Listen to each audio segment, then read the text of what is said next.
The 5 benefits of toning a canvas. So the number one reason that I like toning my canvas before I begin to paint is that it allows me to get more done with less effort. Applying a layer of color to the entire canvas means I don't have to paint every square inch of it. I can leave some of the parts unpainted and it doesn't look unfinished because there's some color showing through. Here's an example of the white gap problem. This is my video, how to blend acrylics like oils, and if you look at this, there's a lot of white gaps in between these shapes. So I have to go back in there and fill all those in. Whereas if I had toned the canvas first, I could leave a little bit of those gaps in there and it wouldn't matter. In this example of some flowers in a vase, I start out by toning the canvas with burnt sienna, and then you could see as the painting develops that there's little bits of a warm color in the background, so I can leave those gaps in there and it doesn't look unfinished. So that's why this is a convenient way to get a head start on your paintings. Here's another example of an apple with a copper mug, and you'll notice most of the color that shows through is in the background, and I think that's because you spend most of your time rendering the focal point, and the background you don't really spend so much time on, so you can allow some of that color to show through and it saves you time. At the end of the video I have some tips about toning the canvas and the difference between toning the canvas and tinting the gesso with color. The second benefit of toning the canvas is that it has a major psychological impact in the fact that you got rid of all the white of the canvas in a short amount of time. Beginning a painting is kind of intimidating because you don't know where to start, you might be afraid of making a mistake or putting down the wrong color. But when you just eliminate all that white in one go, it makes you feel like you accomplished something and it breaks the ice. One of the long-term benefits of toning your canvas before you begin painting is that you get more confident, and that's because you realize that you can paint over anything. You get that in your mind that those first steps don't matter, so you just start out with a bold and confident approach and then you refine it as you go. Sometimes I start out with a pencil sketch and then I tone the canvas. But I've been finding that if you tone the canvas and then sketch with a paintbrush, you don't get bogged down in the details, and you can easily just wipe away any mistakes and start over if you need to.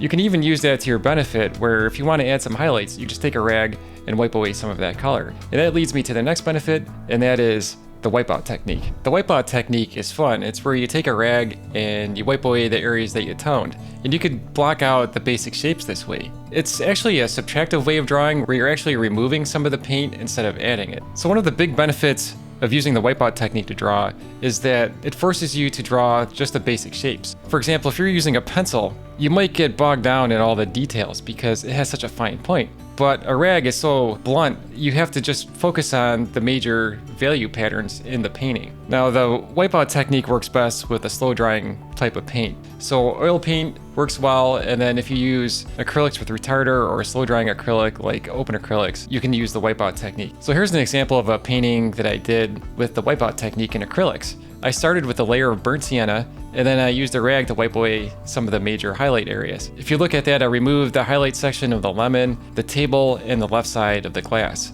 And one benefit of that is it can be difficult to paint over wet paint with a light color. The darker color underneath will mix in with your lighter color and it gets all contaminated. But if you wipe that paint away before you begin, you're almost back to the bare canvas, and that's much easier to paint over. Another useful thing is that if you mess up, you could just wipe the whole thing out and start over, or you could start drawing in with your brush with a solid color because those lines will be darker and they'll show up more than the toned canvas. One advantage that the open acrylics have over oils is that once you're happy with the drawing that you did with the rub out technique, you can use a hairdryer to force it to dry. That way you can paint over it without lifting it. With oil painting, you could thin your paints out with solvent so that it dries quicker. So that's one way you can kind of accomplish that with oil paints. Another reason to use burnt sienna with oil paints is that it seems to dry faster than some of the other pigments. The fourth reason you might want to tone the canvas is that it makes it easier to judge the colors and the values. And the reason for that is the white of the canvas is so bright, it can make your colors look darker than what they actually are.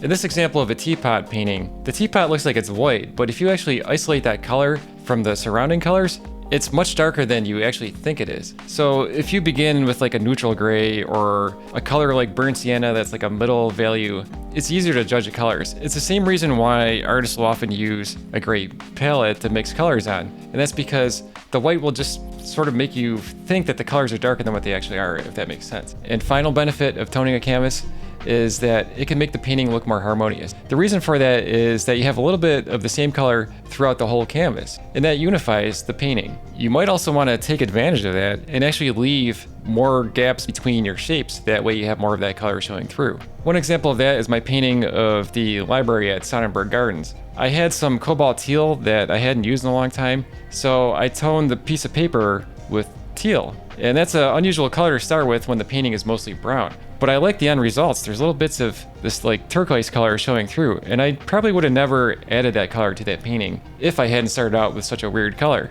That painting actually ended up in the Artist magazine, and that's one of the things that I talked about, was how I started out with an unusual color. If you don't know what color to start out with, try burnt sienna. You can't go wrong. It's light fast, it's inexpensive, and it dries faster in oil painting mediums than other pigments. Plus it has like a middle range value when you wipe it on with a rag, so it's a good color to start with. I've also used gray, and that leads me to my tips about toning a canvas, is you can actually either tint your gesso so you have like a solid pastel color, or you could just wipe a color onto the canvas by thinning it out with water or solvent. If you like a uniform color, then I would definitely tint the gesso rather than wipe a color onto the canvas, because that'll give you a much more uniform surface. In this painting of a landscape in Montenegro, I used a solid gray, and that was a nice base to start on because it was uniform and it was a middle range value. Here are some tips about toning the canvas and tinting gesso. So here's some burnt sienna, and this is the Liquitex heavy body acrylic, and it's pretty thick, so you want to thin it out with a little bit of water. So here's the burnt sienna, and you just wipe it onto the canvas. Don't have to be that careful, just rub it on there. You could smooth it out, or you could take a rag and wipe a lot of it away, and that gives you a very light color. Here's an example of like the wipeout technique. You just take a rag and remove some of that color. Now if it starts to dry, you could take a spray bottle and get your rag wet, and that should help loosen up some of that color. Here's a tube of burnt sienna and the golden open acrylics. This will dry slower, so if you like the rub out technique, you might want to pick up a tube of this. You could try using the open thinner to dilute your paints, and that will keep the paint wet longer. You don't want to add too much because there's no binder in here and it might take too long to dry. But you can add a little bit in there along with your water, and that'll prevent it from drying out too quickly. You'll have more time to actually work this because it has retarder built into it. So you can easily wipe away areas of color. And this over here is still workable, so either one should work. If you don't like how warm burnt sienna is, you might want to try burnt umber. It's a darker brown. So here's what burnt umber looks like. Another option is to add a little bit of ultramarine blue to your burnt sienna to make it duller. So here's the burnt sienna with a little bit of ultramarine mixed in. It's almost the same shade of brown. You can keep adding more ultramarine and it'll actually make black if you want to. So you can get a gray tone by mixing these two colors together. That's why I recommend burnt sienna. It's really useful. So that's like a nice warm gray. So as I mentioned, you can tint gesso. So let's give that a try. So one thing to consider is that it'd be difficult to mix in heavy body acrylics into this gesso. You get lumps and it's hard to work it out. So what I recommend you do is you begin with an acrylic paint that's already thin. So if you want to mix a gray, this is golden fluid acrylics and this is the carbon black. If you want something even thinner, there's high flow acrylics, which are like ink. So I'll show you how easy this is to mix into gesso. It's almost the same consistency as the gesso, so it's really easy to mix that in there. If you ever tried this with heavy body acrylics in like a big jar of gesso, it's really hard to work out all the streaks, but this makes it so easy. And you could just brush that on your canvas and there's no streaks. If you want to use heavy body acrylics to tint your gesso, here's a tip that will help you smooth it out. Start with the blob of the black paint first, and then add small amounts of gesso to it. This way you can thin out the paint so that it gets thinner and thinner. It's much easier to work out the lumps and thin out the paint this way. Then you can just keep adding gesso to it and you shouldn't have any lumps. Those are all the benefits of toning a canvas. Give it a try and see if you like it. Up next, you can watch my video on how to blend acrylics like oils. See you in the next video.